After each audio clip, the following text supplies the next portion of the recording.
Kami akan perkenalkan manajemen dari PT Adaro Energi Indonesia Tbk. Yang pertama, selamat siang dan selamat bergabung Bapak Michael Suryajaya selaku Direktur. Selamat siang Bapak. Selamat siang. Baik. Berikutnya juga kami akan menyapa Bapak Lee Lukman selaku CFO. Selamat siang Bapak. Selamat siang. Selamat bergabung. Dan berikutnya juga hadir Bapak Thomas Kombes, Investor Relation. Selamat siang. Selamat siang. Dan juga Ibu Danuta Komar, juga selaku Investor Relation. Selamat siang Ibu. Selamat siang.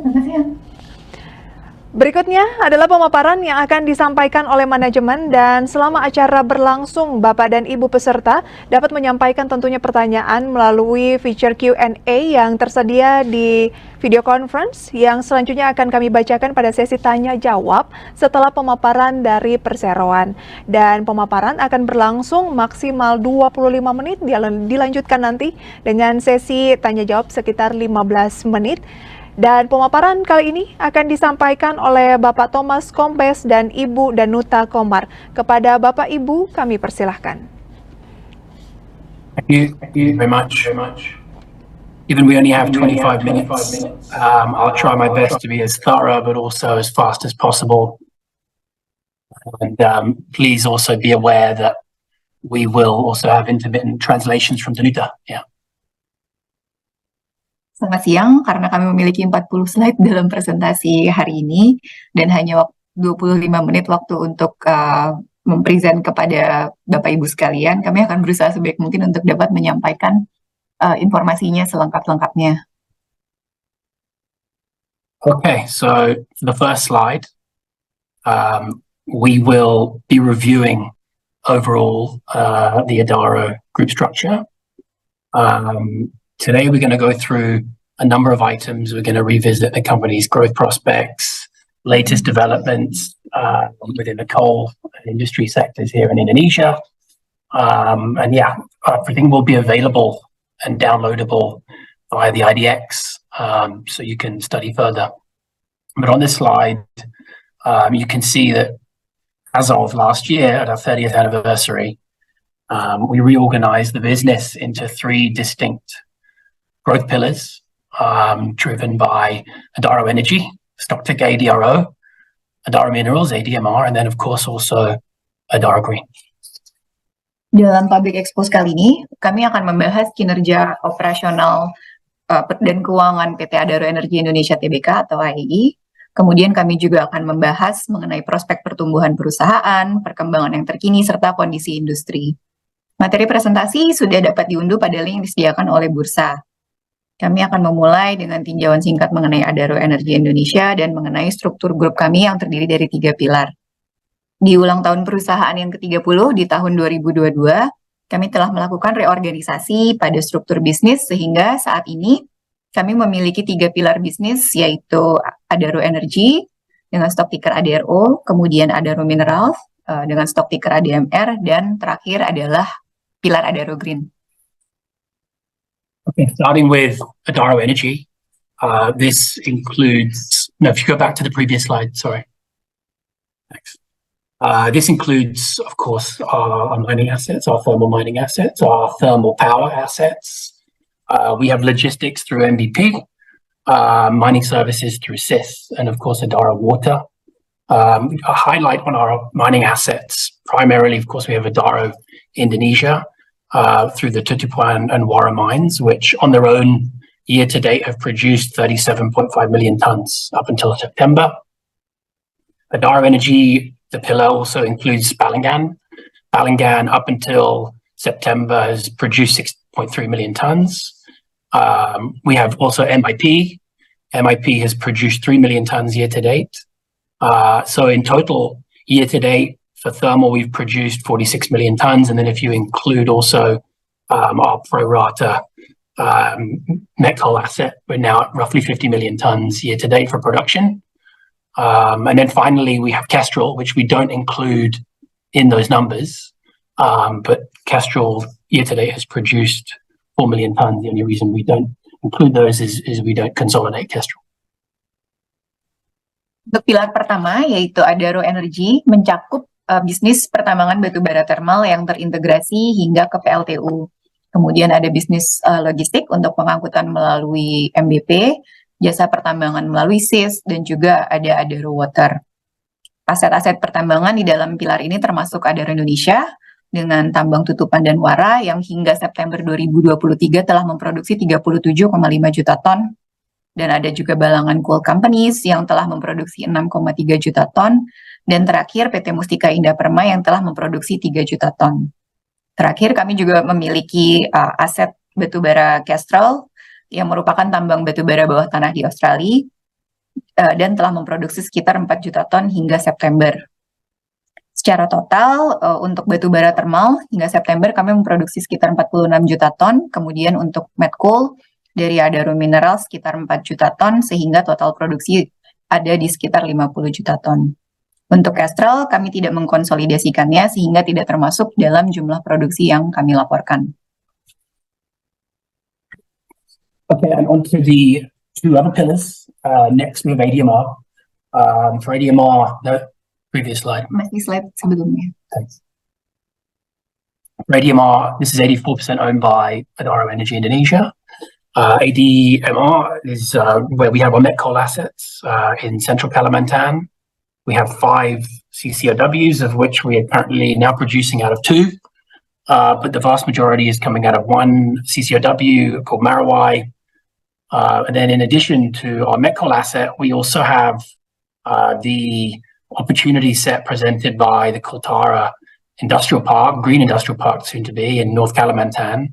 The first stage of our transition there is through an aluminum smelter, which is now under construction. Kami memiliki 84% kepemilikan di Adaro Minerals, PT Adaro Minerals Indonesia Tbk, dan melalui PT Adaro Minerals ini kami memiliki aset batubara metalurgi di Kalimantan Tengah. Ada 5 PKP 2B di under Adaro Minerals, dan 2 dari 5 PKP 2B tersebut sudah berproduksi. Meskipun sebagian besar produksinya berasal dari satu konsesi yang disebut PT Marawai Coal. Adaro Minerals juga saat ini memiliki potensi pertumbuhan signifikan di kawasan industri di Kalimantan Utara. Yang pertama adalah melalui smelter aluminium yang saat ini sedang dalam proses pembangunan. Okay, and for Adaro Green, we have a business which is principally seeking to provide clean energy to Indonesia. The first large project that we've announced is PLTA Menterang Induk, which is a 1.375 gigawatt hydropower project in North Kalimantan, located strategically close to Koltara. And Adaro Green, has the intention to provide clean electrons to Koltara, but also to the grid broadly. And we recently won a 70 megawatt tender in South Kalimantan for a wind project at Tanah Laut, partnering with Total Aren and PT PJBI. So yeah, that's the green business. Untuk pilar Adaro Green, di sini kami akan berusaha untuk memasok energi bersih ke Indonesia.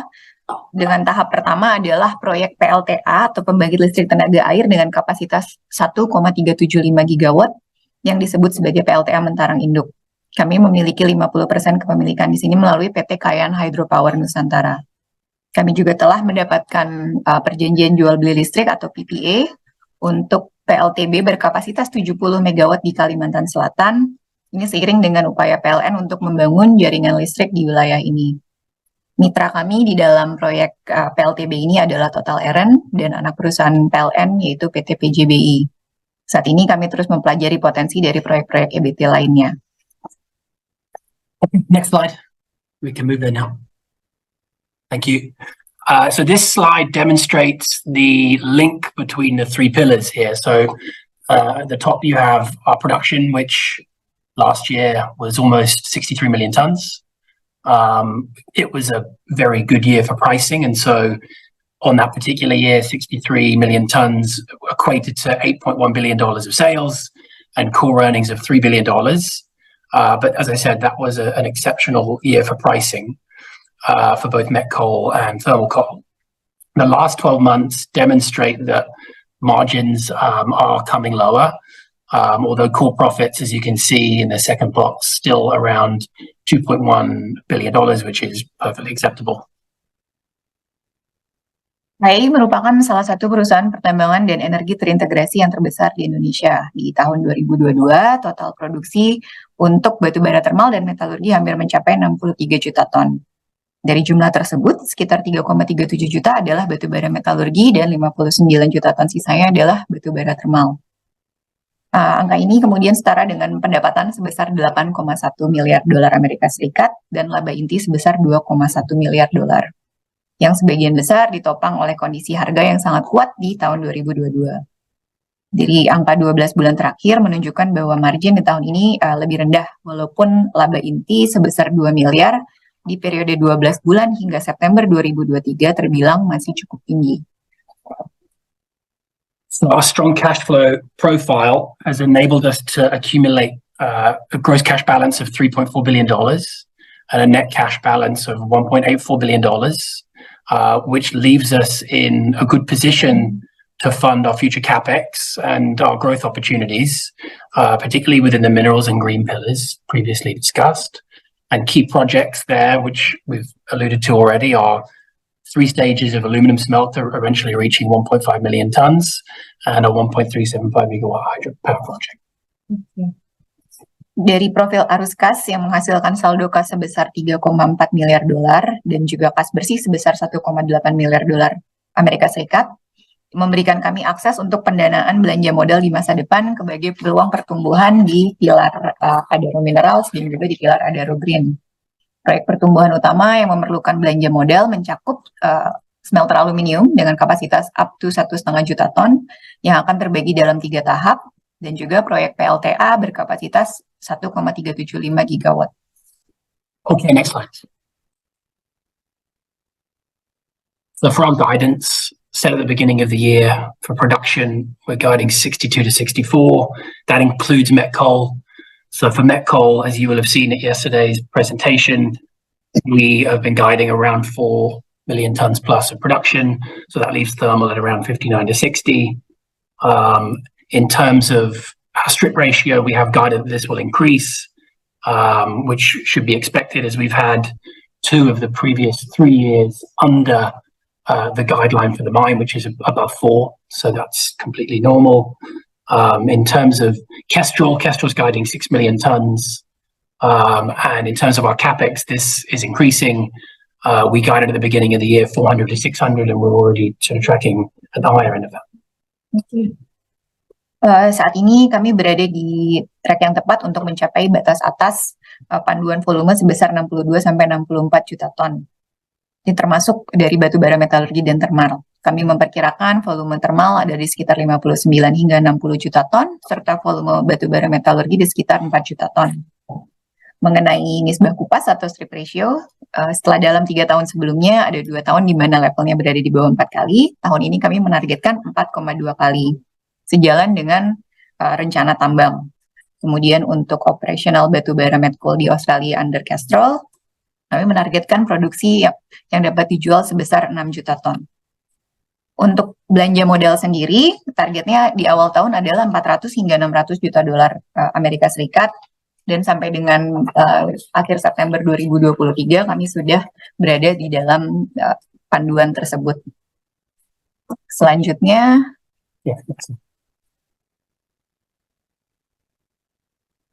untuk slide berikutnya bisa ditampilkan. Okay, so from this slide you can see top left, as we discussed earlier, production remains strong.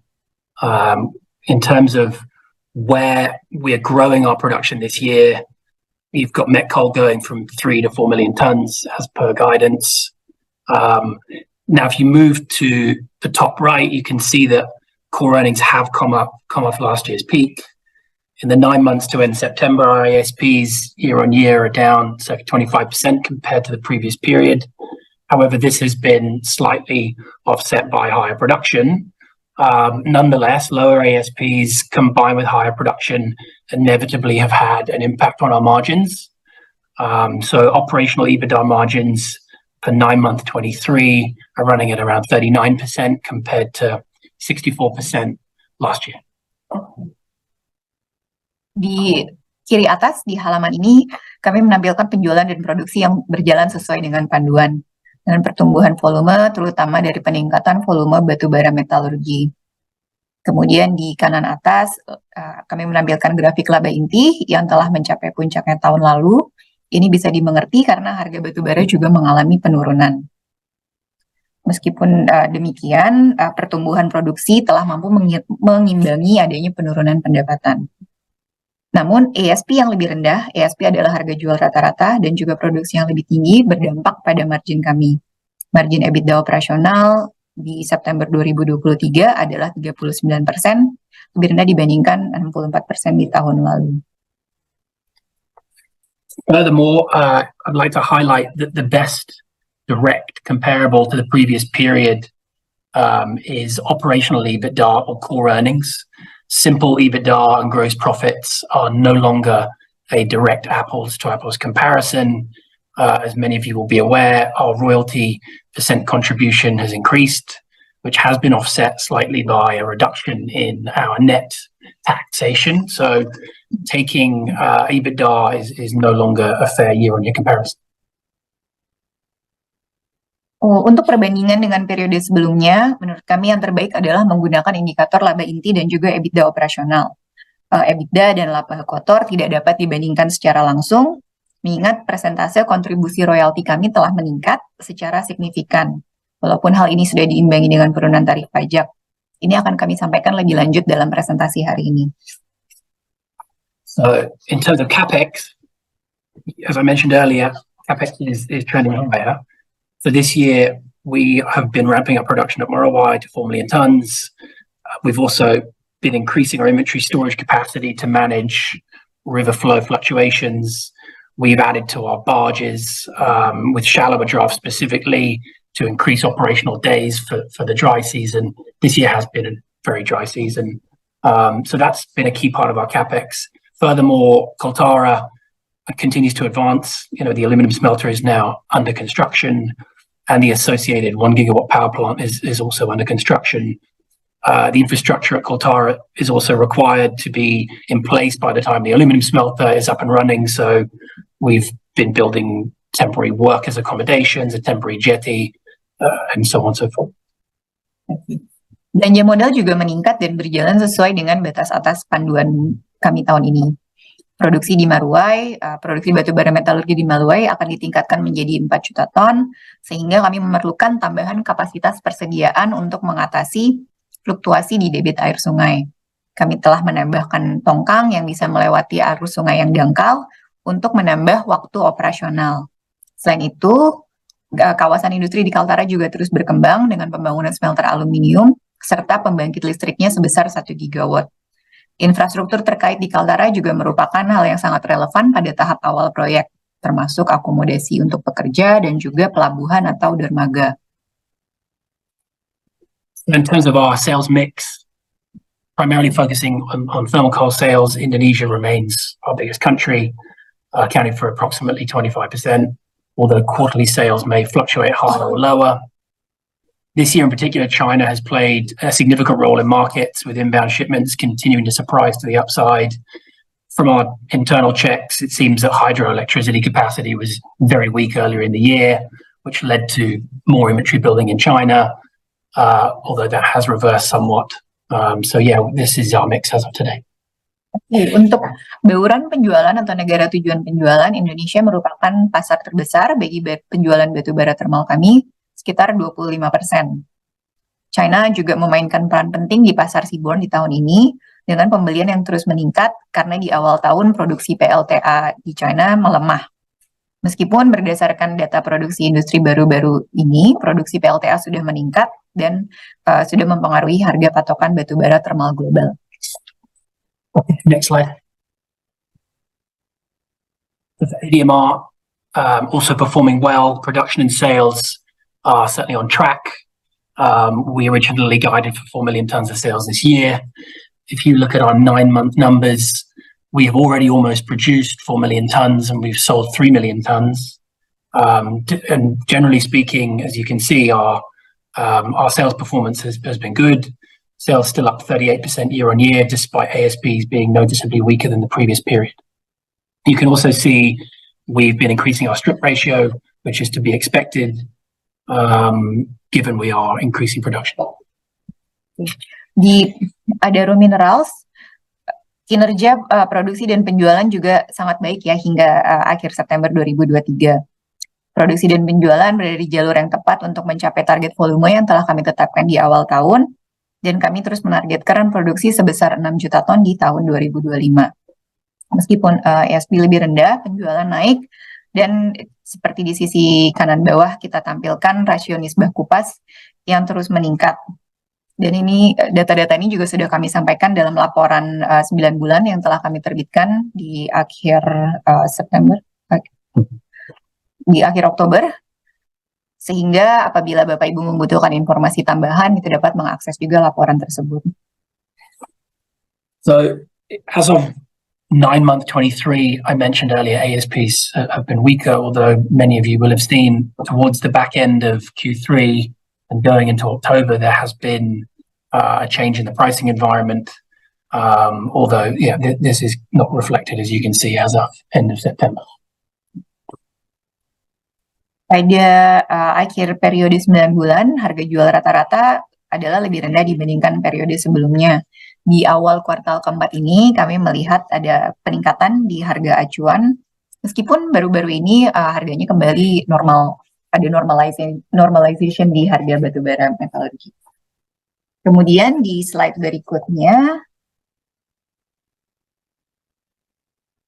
so this is Koltara. Koltara is critical to the long-term plans of everything at ADMR and the Adaro Group in general.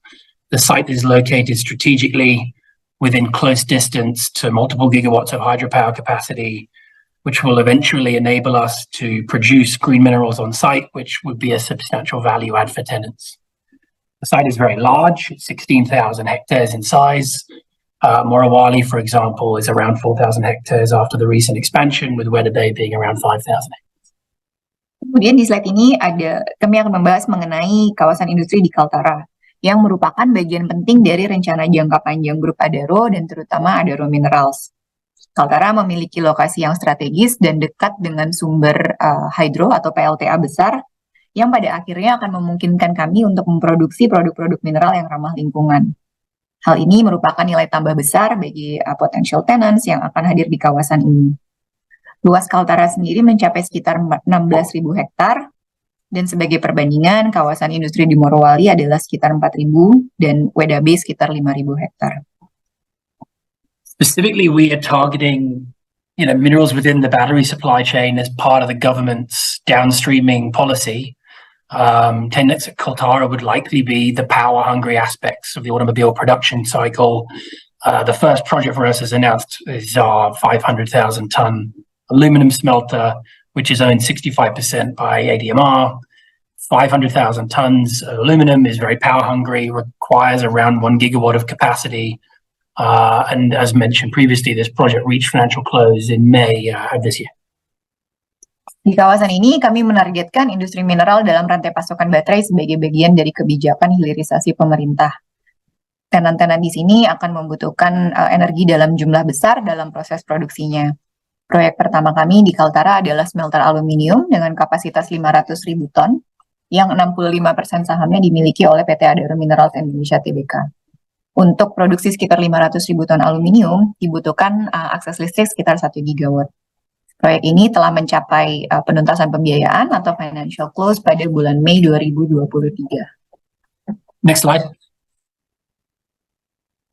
So going into details on our aluminum strategy, the first phase of the aluminum smelter will be powered by coal, as meeting baseload requirements is essential for the smelter to operate in an economically viable way.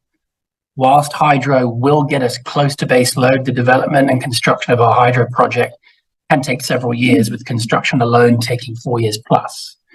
As such, the first phase, coal is the only way for us to go. Just to give you an idea on the cost breakdown, aluminum smelters are roughly 40% cost power, 30% cost alumina, with the balance going to overhead. So inexpensive power is critical to the economic viability of the project. Tahap pertama dari proyek smelter aluminium akan menggunakan PLTU karena memenuhi kebutuhan baseload itu sangat penting agar smelter dapat beroperasi dengan layak secara ekonomi. Meskipun PLTA juga hampir mampu dalam menyediakan baseload, namun pengembangan dan konstruksinya memakan waktu yang cukup lama, karena konstruksi saja membutuhkan waktu lebih dari 4 tahun. Oleh karena itu, di tahap pertama, PLTU merupakan satu-satunya sumber listrik yang layak secara ekonomi. Untuk smelter sendiri, rincian biayanya kira-kira sekitar 40% untuk kebutuhan listrik, kemudian 30%-nya untuk bahan baku alumina, dan sisanya adalah untuk biaya overhead. Sehingga tenaga listrik yang terjangkau sangat penting bagi smelter. So we seek to have the first smelter operational by second semester of 2025. And at the early stages, we'll principally seek to sell our project domestically to offset the existing net import balance. And then by 2030, we expect our hydropower plant to be operational, and the 1.375 gigawatt hydropower plant would have sufficient capacity to power 500,000 tons plus of aluminum. Pada tahun 2030, kami berharap PLTA dengan kapasitas 1,375 gigawatt dapat beroperasi, sehingga mampu menghasilkan listrik untuk memenuhi kebutuhan smelter dengan kapasitas 500.000 ton per tahun. Next slide. In terms of progression, so far we've appointed all main contractors for the construction and installation. The company has also completed land clearing for the permanent dorms, the coastal jetty, the breakwater, and other ancillary facilities. To give you some numbers on CapEx, the first phase of the aluminum smelter is estimated to be from between $1.5 to $2 billion, excluding the power. Within this, roughly $400+ million is required to create the infrastructure for Coltara to be operational, including ports, roads, and accommodation as previously discussed. This leaves roughly $1+ billion for the smelter.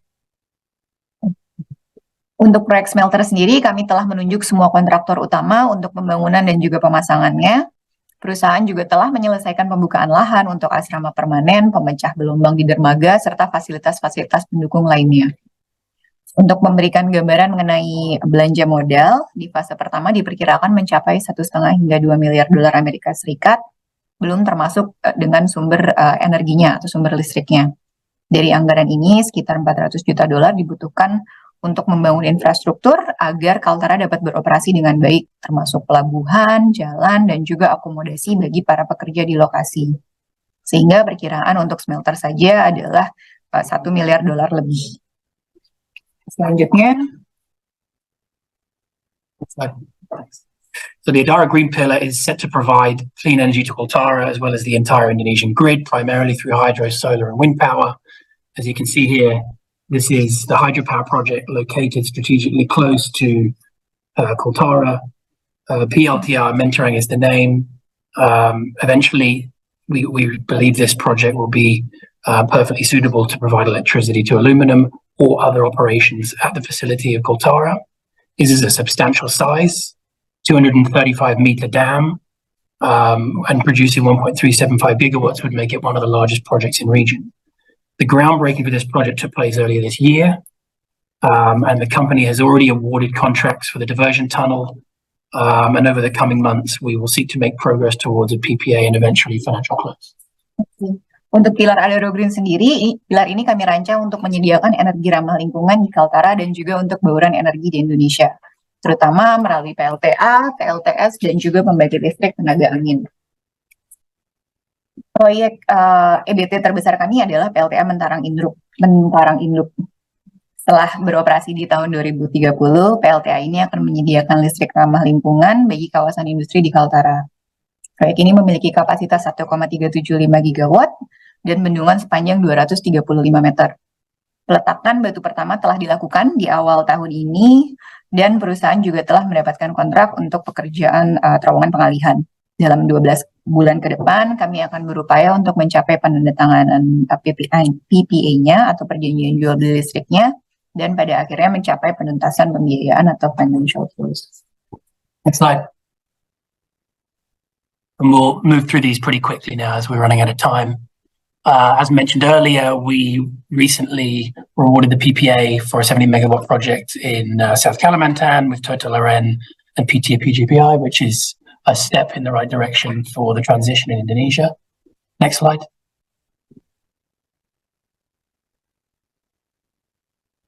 We also announced a MOU between Medco and TBS. The idea behind this is to further support the downstreaming of solar and battery production onshore in Indonesia, which is a critical building block for the eventual transition that the country undertakes. Next slide. Sorry, you translate, sorry. Oke. Proyek pertama kami di EBT adalah PLTB di Tanah Laut dan kerjasama dengan Total RN dan PT Pembangkitan Jawa Bali Investasi. Kami telah menandatangani PPA dengan PLN untuk pembangkit listrik ini. Dan kami harap ini dapat mendukung target bauran energi terbarukan dan kontribusi dalam menurunkan emisi CO2. Selanjutnya, kami juga telah mengumumkan komitmen lebih lanjut untuk mendukung rencana hilirisasi dalam bidang solar panel dan juga baterai.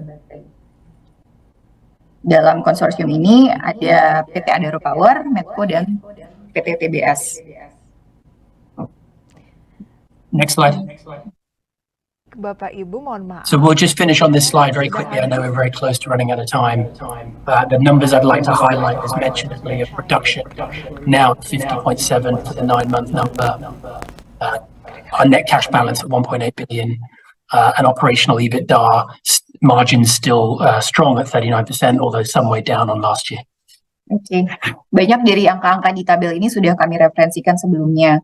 Kami hanya ingin meng-highlight atau menekankan kembali mengenai produksi yang telah mencapai 50,7 juta ton di akhir September 2023. Kemudian kami berada dalam posisi kas bersih sebesar 1,8 miliar dolar Amerika Serikat dan EBITDA margin, operational EBITDA margin 39%, yang telah turun dibandingkan tahun lalu sebesar 60%. Mohon maaf Ibu Danuta dan juga Bapak Kombes, waktu kita habis ya. Oke.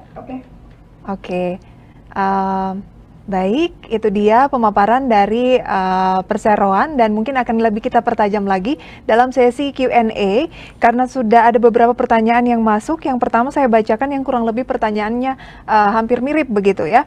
Ada Ibu Daisy Kristanti dan juga Bapak Dave serta Bapak Rudi Irawan. Pertanyaannya seputar bagaimana dividen tahun depan, kemudian interim kapan akan dibayarkan. Silakan Bapak Ibu. Questions on dividends, yeah. Okay, so historically, if you look at the history of the company, our payout ratio has been around 40%. We don't specifically have a payout ratio target. And as we communicated on the presentation, we have CapEx objectives. So the dividend and general capital allocation policy needs to be weighed off against that. But as we stand right now, the cash flow is still meaningfully positive, and so there's capacity to pay dividend. Oke, jadi kami tidak memiliki target tertentu untuk dividend ratio, namun apabila kita lihat rata-rata sejak IPO, dividend payout ratio ada di sekitar 40%. Seperti yang telah kami sampaikan sebelumnya dalam paparan, kebutuhan CapEx akan lebih besar sehingga untuk alokasi capital juga kami perlu mempertimbangkan kebutuhan CapEx di masa yang akan datang. Oke. Jadi kalau pertanyaan soal kapan dividen interim akan dibayarkan seperti apa Ibu?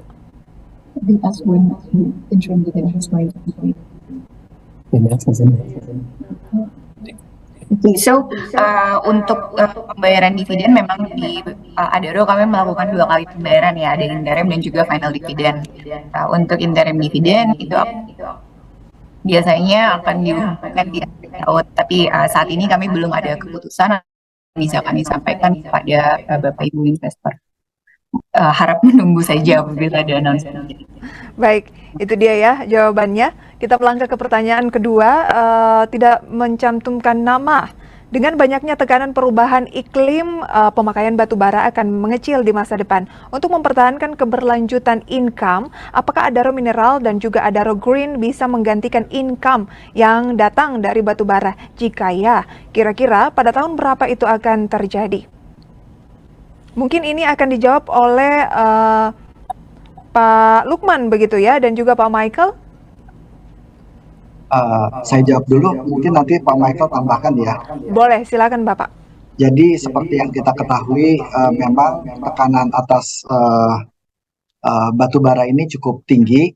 Namun kita ketahui di Indonesia maupun di negara-negara lain itu keperluan untuk energi sangat besar. Sedangkan EBT yang kita ketahui adalah memang perlu teknologi, kita lihat teknologi ke depannya. Kalau teknologinya itu misalnya solar bisa memenuhi kebutuhan growth dari ekonomi itu sendiri, tentu kita akan sesegera mungkin. Ya, jadi kalau kita lihat di Indonesia ini kita masih membutuhkan energi yang murah untuk menunjang pertumbuhan ekonomi di Indonesia maupun di negara sekitar. Itu yang pertama. Jadi walaupun kita tahu bahwa batu bara perlu kita gantikan dengan energi terbarukan, tapi untuk sementara waktu demand atas batu bara itu sendiri masih cukup tinggi. Ya. Yang kedua adalah kita tahu di Adaro Energi ada 3 pilar. Pilar pertama adalah pilar Adaro Energi, yang kedua pilar mineral, dan yang ketiga adalah pilar energi green energy. Nah, untuk itulah kita mengarah ke sana bahwa nanti suatu saat income kita akan sedikit demi sedikit akan tergantikan dengan yang lebih hijau dari pilar kedua dan pilar ketiga. Makanya di proyek kita yang pertama dari smelter, kita harapkan 2 tahun dari sekarang itu mulai beroperasi, sehingga income atau pendapatan dari non coal thermal itu mulai tumbuh. Ya. Yang kedua, kita juga masih punya tambang-tambang coking coal, di mana coking coal ini dibutuhkan untuk membuat steel. Nah, ini juga kita kategorikan sebagai non thermal. Kita juga berharap ini akan tumbuh, sehingga target kita adalah pada tahun 2030 kita akan mempunyai revenue kurang lebih 50% di grup kita dari non thermal. Kira-kira mungkin itu. Kalau Pak Michael ada tambahan, terima kasih. Silakan Pak Michael, ada tambahan? Cukup komprehensif ya Pak Lukman. Jadi mungkin dari saya belum ada. Oke. Pertanyaan untuk Pak Michael mungkin ini ya, soal berapa komposisi pendapatan antara batu bara dengan energi baru terbarukan saat ini, dan bagaimana tujuan komposisi pendapatan ke depannya antara batu bara dan juga energi baru terbarukan. Terima kasih untuk pertanyaannya dari Pak Aji Purnomo. Silakan Pak Michael. Ya, ini sedikit menyambung dengan yang tadi sudah dijawab oleh Pak Lukman ya, di mana target kami untuk non-thermal coal kira-kira 50% di tahun 2030. Nah, tadi juga sudah disampaikan bahwa ada beberapa proyek strategis yang sedang dikaji, sedang didevelop oleh grup kami. Mungkin yang paling high profile ya adalah yang hydropower di Mentarang. Jadi memang kita terus mencari kesempatan, mencari opportunity di mana untuk Adaro lebih bisa mengembangkan lini bisnis EBT kami. Kalau pertanyaannya adalah hari ini kontribusi tersebut berapa, ya memang masih sangat rendah. Tapi kan seperti kita ketahui, proyek-proyek clean energy memang membutuhkan waktu yang lumayan. Tapi target kami adalah seperti tadi Pak Lukman katakan, di tahun 2030 diharapkan kontribusi thermal coal sudah di bawah 50%. Oke, baik. Itu dia ya jawaban dari Pak Michael.